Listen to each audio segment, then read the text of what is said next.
Fid-29 ta' Diċembru li ġej l-Awtorità tal-Mediċini Ewropea mistennija tapprova l-ewwel vaċċin kontra l-COVID-19. Dan ħabbru d-Deputat Prim Ministru u Ministru tas-Saħħa Chris Fearn meta f'istqarrija ministerjali fil-Parlament spjega li fil-bidu tas-sena l-ġdida pajjiżna mistenni jirċievi l-ewwel dożi tal-vaċċin. L-EMA l-Awtorità tal-Mediċini Ewropea għarfitna li riżultat tal-analiżi u allura id-data tal-awtorizzazzjoni ser tkun sa' 29 ta' Diċembru ta' dan ix-xahar għal Pfizer u sa' 12 ta' Jannar li ġej għal Moderna.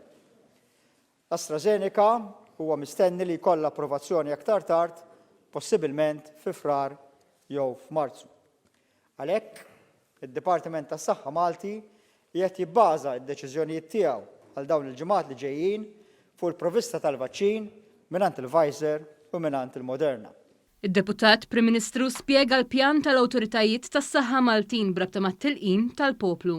F'Jannar noffru l-vaċċin lil healthcare workers kemm pubbliċi li jaħdmu fil-servizz pubbliku u ukoll privati, nlaqmu lill-istaff ta' djar tal-anzjani, nlaqmu l-residenti ta' djar tal-anzjani u dawk li qegħdin ġol faċilitajiet għal kura tas-saħħa mentali u dawk l-anzjani f'Malta Għawdex li għandhom 85 sena jew fuqhom.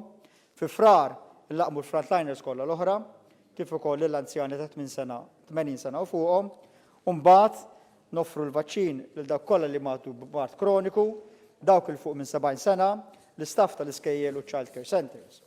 Wara noffru l-vaċċin liċ-ċittadini kollha tal-fuq minn 55 sena u mbagħad niftħuh għall-popolazzjoni ġenerali kollha. Chris Fearn ikkonferma wkoll li t-tilqim kollu f'pajjiżna se jsir bl-aktar mod organizzat. Ser jirċievu invit bil-posta fid-dar ġifieri li jindika l-post, id-data u l-ħin fejn wieħed trid imur biex jieħu l-vaċċin. L-ittra li se jirċievu dawn l-individwi ser tindika wkoll id-data ta' meta tingħata t-tieni doża, peress li l-vaċċin irid jingħata fuq żewġ dożi 21 ġurnata minn xulxin. Kompla jispjega li l-vaċċin ta' Pfizer irid jinġar u jinħażen f'temperaturi kesħin ħafna u kull kontenitur se jkollu mekkaniżmu biex jassigura dan kollu. Kull kontenitur li ser ikollu ġo fih il-vaċċin għandu GPS tracker u temperature monitor illi f'kull ħin se jissorveljaw il-post fejn jkun qiegħed jinżamm u t-temperatura sabiex tkun assigurata il-cold chain. Id-Deputat Prim Ministru spjega wkoll li grazzi għal proattiviżmu tal-Gvern pajjiżna rriserva id-dożi kollha li għandu bżonn. L-iżjed kumpaniji li jidhru li huma avanzati fl-iżvilupp tal-vaċċin huma l-Pfizer, Moderna u l-AstraZeneca. Minant dawn il-tliet kumpaniji, Malta għandha ftehim għal 1,600,000 doża tal-vaċċin. Dan minn barra is-700,000 doża oħra li għandna ordnat mill-tliet kumpaniji l-oħra li huma aktar lura fl-iżvilupp tal-vaċċin.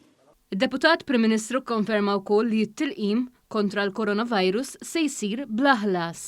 U dawn il-vaċċini ħanużawhom biex Malta terġa' titlaq fuq sqajja, l-ekonomija Maltija terġa' tqum fuq sqajja, il-ħajja soċjali terġa' tqum fuq sqajja, insalvaw l-ħajjiet u Malta u Għawdex jerġgħu jgħixu l-ħajja li mdorrin fiha.